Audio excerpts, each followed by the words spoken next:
번째는 알바니 프리모입니다. 평범하게 짝이 없는 80년대 세단으로 쉰내가 나다 못해 시체 썩은 내가 풍기는 것 같죠. 학교나 구청에 가면 꼭 한 대씩 보이는 무색무취의 자동차입니다. 그러나 여기에 커다란 크롬휠에 스커트와 바디킷을 달아주고 네온까지 달아주면 비프뽕 터지는 양카로 변신합니다. 예상했겠지만 전에 소개한 인트루더와 같은 과죠. 인트루더와 더불어 야밤에 시내를 어슬렁거리기에 이만한 자동차는 없습니다. 당장이라도 험상궂게 생긴 아저씨가 엄준식 모자를 쓴 채로 차에서 내릴 듯한 로스산토스를 단순히 로풍기로 바꿔버릴 차량이죠. 거기다 40만 달러를 더 내면 로우라이더로 변신할 수 있는데, 로우라이더로 업그레이드하면 더욱 멋지고 큼지막한 크롬휠을 달 수 있어 비프뽕 맛을 좀 더 살릴 수 있습니다. 다만 업그레이드를 하건 안 하건 한심한 성능은 변하지 않으니 너무 기대하지 마세요.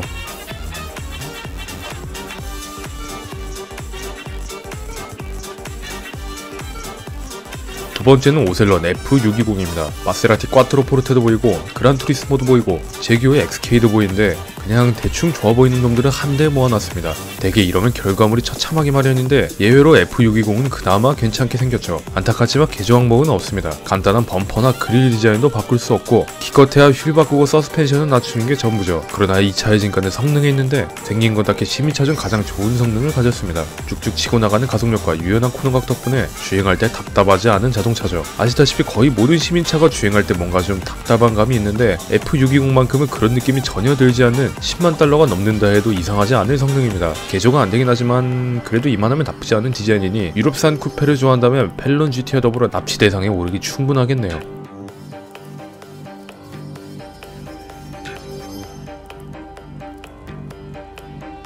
세 번째는 바피드 도미네이터입니다. 현재 기준으로 도미네이터는 그 바리에이션이 너무나도 다양한데 여태까지 출시해온 도미네이터들이 그러하듯 외모는 아주 빼어납니다. 테스토스테론 과다 분비를 유발하는 근육질 차체와 괴생명체 눈깔 같은 헤드램프, 머스탱의 핏줄을 이용한 세련형 리어램프까지 시민차 사이에서 미인축에 속하는 녀석이죠. 개조 항목은 그냥 시민차 평균 수준으로 간단한 바디키트와 카본 개조 항목만 존재합니다. 그럼에도 풀개조라면 머슬카 특유의 야만스러운 향기가 물씬 풍기는 자동차죠. 머슬카다 보면 당연히 운전하기 더럽게 힘듭니다. 전화번호부도 두동강 내버린 엔진에 비해 비리비리한 타이어가 조합되어 직선에서 매우 쾌적하지만 코너만 만나면 답답하다 못해 눈물이 나올 지경입니다. 그러나 여러분도 아시겠지만 원래 이런 놈들이 길들이는 맛이 있지 않겠습니까? 분명 통제 불가능한 산짐승 같은 녀석이지만 조련하는 맛은 아주 풍부할 겁니다.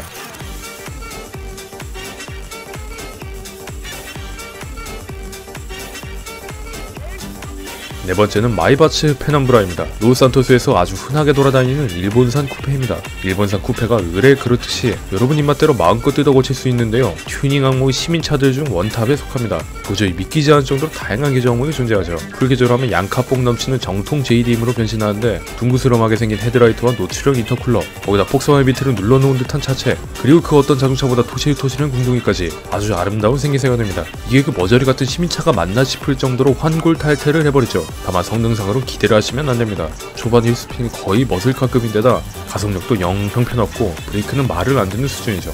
네, 그냥 양카입니다. 겉만 번지르르 하고 속은 쭉정이 같은게 고증 한번 제대로 했네요.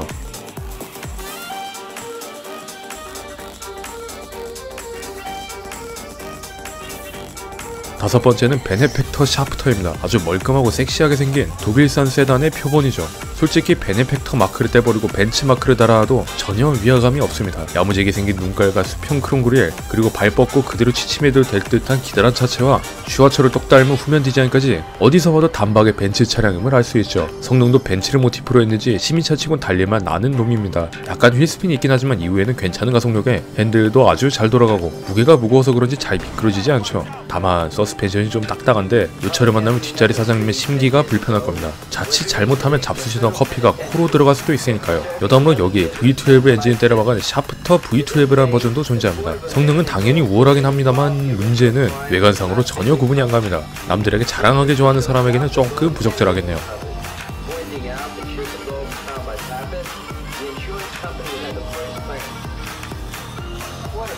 여섯 번째는 인폰테 피닉스입니다. 전에 소개한 덥스타와 마찬가지로 상점에 팔지 않는 자동차 중 하나입니다. 다시 말해 얻고 싶다면 귀찮겠지만 나올 때까지 로스산토스 전역을 이잡듯 뒤지는 수밖에 없죠. 전신망고 끝에 얻어서 운전해보면 생각보다 실망스러울 겁니다. 바피드 피오트처럼 욕이 절로 기어나올 정도는 아니지만 뒷골이 슬쩍 당겨오는 이 추레한 성능은 좀처럼 용서가 되질 않죠. 그러나 풀 개조를 할 때 생김새는 상당한데 하늘 높은 줄 모르고 우뚝 솟은 스포일러와 한껏 멋부린 바디키트, 그리고 벌레잡이 후드까지 보는 사람을 아주 흐뭇하게 만듭니다. 해당되는 녀석이죠. 실제로 건틀렛 클래식 커스텀이 나오기 전까지 다치 차저 데이토나와 가장 흡사한 자동차로 과거에 꽤나 인기몰이를 했던 자동차입니다.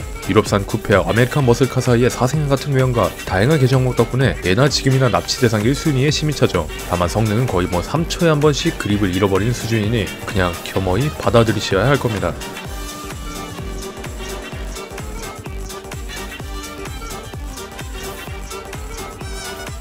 일곱 번째는 우베르마크트 오라클입니다. 두 차 모두 시민차라고 믿기 힘든 가속력에 꽤 쓸만한 주행 성능을 가졌습니다. 핸들링도 쫀쫀하게 잘 들어가고 접지력도 이만하면 양반이죠. 디자인도 아주 잘 빠졌습니다. 일반 오라클 같은 경우 약간 제네시스와 닮았는데 가늘게 뜬 눈에 키드니 그릴을 한데 뭉쳐놓은 라디에이터 그릴, 시원하게 뻗어있는 유선형 차체에 후면 램프도 LED를 얇게 썰어 넣어 맛있게 디자인했죠. XS 버전이 이보다 훨씬 더 중후하고 숙성된 디자인을 뽐냅니다. 범퍼에 얇게 붙은 크롬 장식, 가로로 쭉 선을 그은 그릴과 다소 좀 둥글둥글한 차체, 거기다 크리스 뱅글도 무릎을 탁 치고 갈 만한 뱅글 엉덩이 디자인까지 두 차 모두 아주 매력적입니다. 근데 아주 치명적인 단점이 있는데요.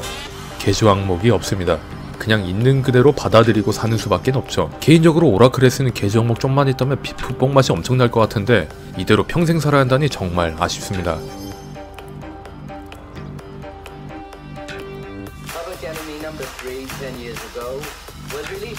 여덟 번째는 메머드 패트리어트입니다. 남정네들 현혹시키는 깍두기 디자인이 아주 매력적입니다. 대충 양철캔 몇 다발 가져와서 망치로 뚝딱 만들어 놓은 차체와 공기저항 같은 거 시원하게 쌈싸먹은 A필러에서 알 수 있듯 진성 마초들을 위한 자동차죠.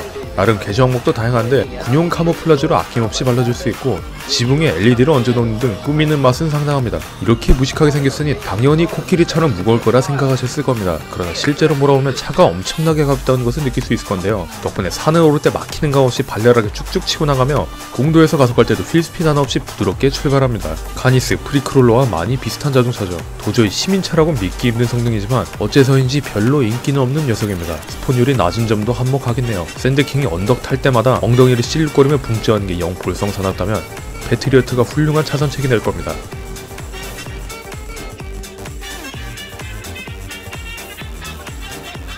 아홉 번째는 우베르마크트 지온입니다. 형제인 센티넬을 위해 좀 더 인자하고 다소곳한 디자인을 하고 있죠. 전반적으로 센티넬과 크게 다른 점은 없지만 눈가를 좀 더 착하게 뜨고 있으며 차체의 라인들도 좀 더 유연해졌습니다. 여기다 센티넬보다도 더 과감하게 뱅글 엉덩이 디자인을 적용해 후면 디자인이 좀 더 입체적이죠. 개조 항목은 슈와처와 상당 부분을 공유하지만 슈와처에 비하면 외관 변화는 크지 않습니다. 근데 사실 원본 자체가 레이스카보다 투어러에 가깝다 보니 별로 문제될 건 아니죠. 전체적으로 센티넬의 열합판이라 봐도 될 정도로 비슷하지만 센티넬이 너무 양카가 과하다 싶으면 지온이 제격입니다. 디자인이나 성능이나 센티넬보다 더 부드러운 느낌이고 상점가도 더 저렴하죠. 여기다 하드톱은 아니지만 컨버터블 버전도 심심치 않게 보이니 취향껏 골라 잡으시면 됩니다.